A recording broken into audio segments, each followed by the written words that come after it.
ओम शांति। एक बाप दूसरा न कोई। आप हम सब बहुत भाग्यशाली आत्माएं हैं, क्योंकि आपने हमने परमपिता परमात्मा को पहचाना है। उस एक में ही अपना गहरा निश्चय है और उसकी श्रीमत पर चलने का प्रेमपूर्ण दृढ़ संकल्प किया है। एक बाप दूसरा न कोई। इस बात का अर्थ क्या है? क्या हम और किसी से संबंध न रखें? इतना बड़ा और मीठा देवी परिवार है। हम सब एक बाप के बच्चे भाई बहन हैं। क्या इनसे हमारा कोई नाता नहीं? इस बात के बारे में सोच रहे थे। बाबा कहते हैं कि सबको भाग्यवान बनाने के लिए उन्हें मेरा परिचय दो।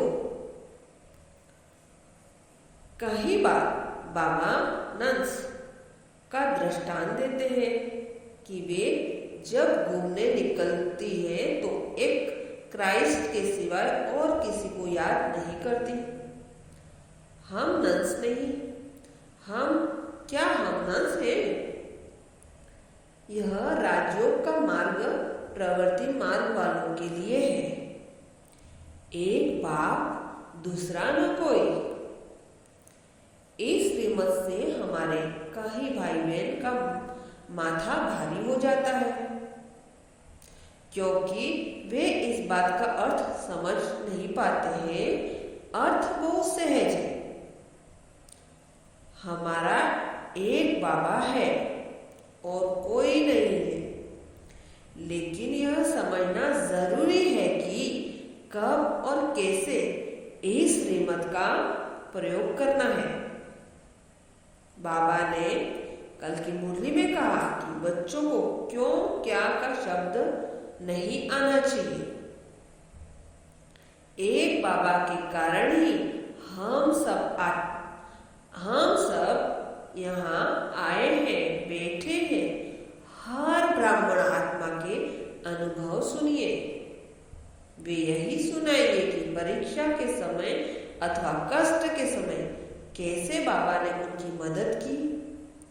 विपरीत परिस्थितियों में बाबा ने मुझे टचिंग कराई कि ऐसे करो, वहां जाओ। मैंने वैसा ही किया और मुझे सफलता मिली। उनके फलस्वरूप मैं यहाँ हूँ। एक बाबा के साथ ही हमारे सर्व संबंध हैं। इसका क्या अर्थ है? हमारी बुद्धि में कल्प वृक्ष रहना चाहिए। उस वृक्ष में इतनी शाखाएं, कितनी उपशाखाएं हैं, और हम सब मानव कल्प वृक्ष के पत्ते हैं। कैसे हर एक पत्ते का संबंध एक बीज से हो सकता है? बीज से पूरे वृक्ष को आहार जाता है। वृक्ष में बीज के सारे गुण का सार रहता है। पत्ता अकेला अपने आप में कुछ नहीं है। वृक्ष, तना, शाखाएं, उपशाखाएं सब एक बीज में ही है, समाये हुए हैं। अतः जब हम एक बाप के बारे में सोचते हैं तो वह सोच हद का, संकुचित भाव और संकुचित रूप का नहीं होना चाहिए। बेहद की दृष्टि विशाल भाव से सोचना चाहिए। केवल देवी परिवार ही हमारा परिवार नहीं है। सारा मानव कुल ही बाबा का परिवार है, सो हमारा परिवार है। हम जानते हैं कि कल्प वृक्ष भिन्न भिन्न प्रकार की आत्माओं का वृक्ष है। हर एक आत्मा के अलग अलग संस्कार हैं, अलग अलग व्यक्तित्व है, अलग अलग पसंद और नापसंद है। हम एक समान ज्ञान सुनते हैं, एक ही पढ़ाई पढ़ते हैं, राजयोग की एक ही पद्धति का अनुसरण करते हैं। यहाँ मधुबन में हम सब एक तरह का भोजन स्वीकार करते हैं। कहते हैं कि जैसा अन्न वैसा मन होता है। फिर भी संस्कार और वृत्ति में हम सब एक दूसरे से भिन्न हैं। लेकिन जब हम एक बाबा के बारे में सोचते हैं, एक परम पिता, एक में ईश्वर के बारे में सोचते हैं, उन सब समय तो हमारे में भिन्नता नहीं होनी चाहिए। जब हम योग गड्डी में बैठते हैं और बाबा से योग लगाते हैं तो कोई एक सेकंड में बाबा के पास पहुंच जाते हैं और शक्तिशाली अवस्था का अनुभव करते हैं। कोई यह स्टेज पाने के लिए 1 सेकंड लगाते हैं, कहीं मिनट लगाते हैं और कोई इससे भी ज्यादा समय लगाते हैं। फिर भी सब यही कहते हैं, वाह वाह, आज मुझे बहुत शक्तिशाली का अनुभव हुआ।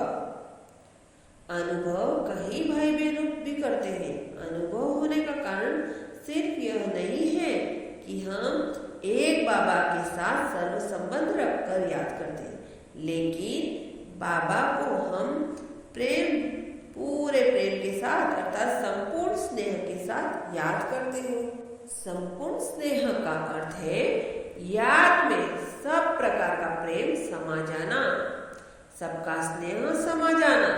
इस तरह की याद वाइब्रेशन की एकता और स्मृति की एकता का निर्माण करती है। इस दृष्टि से हम सोचते हैं तो हमें बहुत फायदा हो सकता है, लेकिन अगर सोचने का ढंग बदल जाता है तो भाव भी बदल जाता है। कुछ भाई बहने ऐसा चिंतन करते रहते हैं कि बाबा आप तो एक बिंदु हो, आपसे मैं भाई का संबंध कैसे निभाऊं? मुझे तो माँ की शीतल गोद चाहिए, यह मैं आपसे कैसे अनुभव करूं? इसके लिए क्या जवाब है? क्या आप योग में माँ की शीतल गोद का सुखमय वात्सल्य का अनुभव करते हैं? जब आप चिंतन कर करके थक जाते, सो जाते हैं, तब यह अनुभव करते होंगे। अगर शिव बाबा को केवल एक ज्योति बिंदु के रूप में याद करते हैं तो माँ का अनुभव करना मुश्किल है। शिव बाबा पिता है तो माँ का, शिव बाबा पिता है तो माता का है। आप क्यों नहीं कहते कि ब्रह्मा बाबा माता है?